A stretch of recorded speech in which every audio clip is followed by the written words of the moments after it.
دور مسجد سے ہونے کا بے حد ہے غم، دور مسجد سے ہونے کا بے حد ہے غم،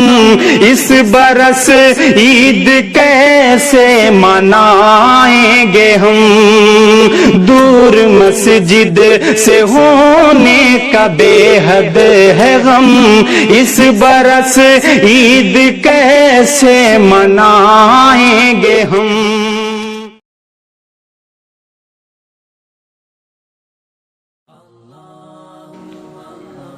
نحمده ونصلي على رسوله الكريم اما بعد۔ محترم سامعین و ناظرین کرام، السلام علیکم ورحمۃ اللہ وبرکاتہ۔ عید کی آمد ہے اور سارے لوگ خوش ہیں کہ رمضان مبارک ختم ہو کر ہمیں عید کی خوشیاں نصیب ہونے والی ہیں، اور ہر فرد کے گماں میں یہ بات بیٹھی ہوئی ہے کہ عید اللہ پاک نے ہر مسلمان کے لیے رکھی ہے، لیکن آپ یاد رکھ لیں یہ بہت بڑی غلط فہمی ہے کہ اللہ تبارک و تعالی نے عید کی خوشیاں ہر شخص کے لیے رکھی۔ ایسی بات ہرگز نہیں ہے۔ عید تو اس شخص کے لیے ہوگی جو اللہ کے بنائے، اللہ کے امتحان میں کامیاب ہوا ہوگا۔ ایک سوال میں آپ سے پوچھتا ہوں، اگر کوئی بچہ امتحان میں پاس ہو جائے، اگر وہ اب خوشی کے اندر دعوت کرے یا مٹھائی بانٹے تو اس کا حق بنتا ہے اس سے پوچھا جائے کہ تو یہ خوشی کیوں مناتا ہے، تو وہ سوال کا جواب یوں دے گا کہ میں نے امتحان کو پاس کر لیا، میں امتحان میں کامیاب ہو گیا، اس لیے میں خوشی کے اندر یہ مٹھائی کو اور اسی طرح دعوت وغیرہ میں کر رہا ہوں۔ لیکن اس کے برخلاف وہ بچہ جو امتحان میں ناکام ہو گیا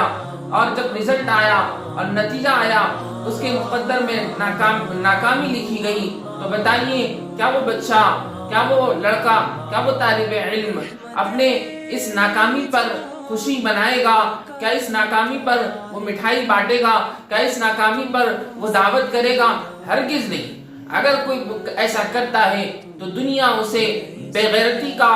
اور بے شرمی کا طعنہ دیتی ہے۔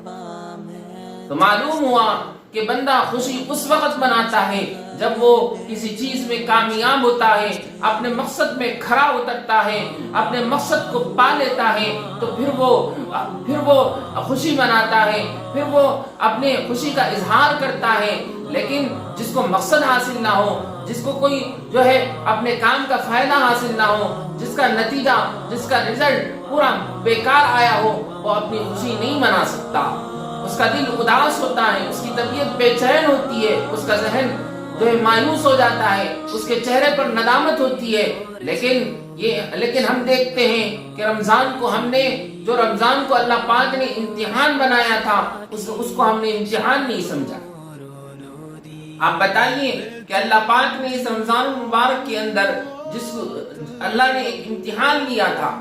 روزے کا حکم دے کر کہ بندہ روزہ رکھے، اور روزہ رکھ کر اس کا نتیجہ یہ ہوگا کہ اس کے اندر تقوی کی کیفیت آئے۔ لیکن رمضان گزرنے کو ہے، جب ہم دیکھتے ہیں رمضان کے آخر کو پہنچ کر تو ہمارا دل تقوی سے خالی، ہمارے دل کے اندر تقوی نہیں ہے، ہماری آنکھوں کے اندر تقوی نہیں ہے، ہمارے جسم کے کسی عضو کے اندر تقوی نہیں ہے، تو بتائیے کیا ہم کامیاب ہوں گے؟ کامیاب تو وہ شخص ہوگا رمضان المبارک کے امتحان کے اندر جس نے صبح سے شام تک بھوک کی شدت کو برداشت کیا ہوگا، اپنے حلق کو پیاس کی تپش میں تپایا ہوگا، اور اپنے سجدوں سے زمین کو منور کیا ہوگا، اور اپنے اعمال سے اللہ کو خوش کیا ہوگا، راتوں کو جاگ کر تہجد کو ادا کر کر رب کے سامنے قرآن کی تلاوت کر کے اللہ کو راضی کیا ہوگا۔ وہ ایسا بندہ کامیاب ہوگا اللہ کے اس امتحان کے اندر۔ اس کا لباس تقوی والا بن جائے، وَلِبَاسُ التَّقْوَىٰ ذَٰلِكَ خَيْرٌ۔ اللہ فرماتے ہیں تقوی کا لباس بہتر لباس ہے، وَتَزَوَّدُوا فَإِنَّ خَيْرَ الزَّادِ التَّقْوَىٰ، کہ توشہ آخرت کا توشہ بناؤ، بہترین توشہ تقوی ہے۔ اللہ پاک یہی تقوی کا توشہ اس رمضان مبارک میں جو ہے روزے کے ذریعے پیدا کرنا چاہتے ہیں، اس کا رمضان کا نتیجہ رزلٹ یہی ہے کہ بندے کے رمضان ختم ہونے تک بندے کے دل میں تقوی کی کیفیت ہے۔ اگر اس آخری رات میں، رمضان کی آخری رات عید سے پہلے، اگر کوئی بندہ اپنے دل کے اندر یہ کیفیت محسوس کرے کہ میرا روزہ کامیاب ہو گیا، میرے دل کے اندر تقوی آ گیا، میری نگاہیں پاک ہو گئیں، میرے اعضاء پاک ہو گئے، مجھے نیکیوں کا شوق آ گیا، مجھے گناہوں سے ڈر لگنے لگا ہے، میں گناہوں سے نفرت کرنے لگا ہوں، تو ایسا شخص کامیاب ہے، عید ایسے شخص کے لیے مبارک ہے۔ لیکن وہ شخص جس نے دن بھر اپنے آپ کو بھوکا پیاسا نہیں رکھا، اللہ کے حکم کو توڑ دیا، روزہ نہیں رکھا، بھوک کی شدت کو برداشت نہیں کیا، پیاس کی تپش کو برداشت نہیں کیا، فرض نمازوں تک کو ادا نہیں کیا، اور اسی طرح اپنے رب کو راضی نہیں کیا، تو یاد رکھیے ایسے شخص کے لیے کوئی عید نہیں ہے، وہ خوش گمانی میں نہ رہے کہ اس کو اس کے لیے عید ہے۔ ایسا شخص اگر عید کی خوشیاں منانے بازاروں کی رونق بنے گا، وہ کپڑے خریدے گا، وہ اپنے لیے وہ خود جو ہے کھانے بنائے گا، مزیدار لذیذ کھانے بنا کر کھائے گا، پیے گا اور لوگوں کو مبارکبادی دیتا پھرے گا، تو یہ بھی شخص اسی بچے کی طرح بے غیرت اور بے شرم کہلائے گا جو بچہ اپنے امتحان میں ناکام ہو کر خوشی مناتا ہے۔ تو جو اس امتحان رمضان کے اندر ناکام ہوا، اللہ کی عبادت نہیں کر سکا، اللہ کو راضی نہیں کر سکا، اللہ کی لعنت کا مستحق ہو گیا، وہ عید نہیں منا سکتا، منائے گا، اس کے دل میں اگر ندامت نہیں ہوگی، یاد رکھیے وہ بھی بے غیرتی کا اسے بھی تانا دیا جائے گا۔ تو کوشش کریں، آخری ایام باقی ہے، ان ایام میں اپنی حالت پر غور کریں، اگر خدا کو نہیں منا سکے،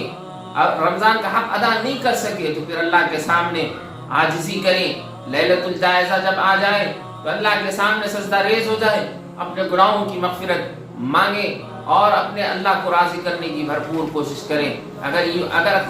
اللہ راضی ہو جائے تو پھر ہمارے لیے خیر ہے، ورنہ پھر ہمارے لیے بربادی ہی بربادی ہے۔ اللہ پاک سے دعا ہے کہ اللہ پاک ہم سب کو توفیق عمل نصیب فرمائے۔ آمین، وآخر دعوانا ان الحمد للہ رب العالمین۔